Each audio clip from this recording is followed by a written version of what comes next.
বর্তমান প্রজন্ম এখন বিভিন্ন নেশায় আসক্ত। ধ্বংস হচ্ছে যুব সমাজ।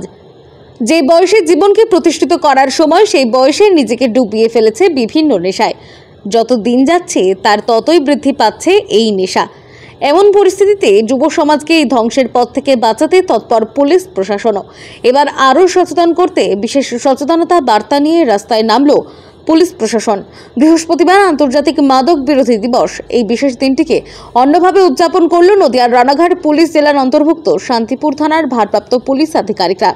থানার আধিকারিক এএসআই অপূর্ব শর্মা ও এএসআই নন্দদুলাল হাজরার নেতৃত্বে করা হয় এক বিশাল পদযাত্রা, যেখানে অংশগ্রহণ করে প্রায় ৩০ জন সিভিক ভলেন্টিয়ার ও শান্তিপুরের বিভিন্ন সামাজিক সংগঠনের সদস্য থেকে শুরু করে বুদ্ধিজীবী ও প্রতিবন্ধী মানুষেরাও। প্রায় ৫ কিলোমিটার রাস্তা অতিক্রম করা হয় এই পদযাত্রায়।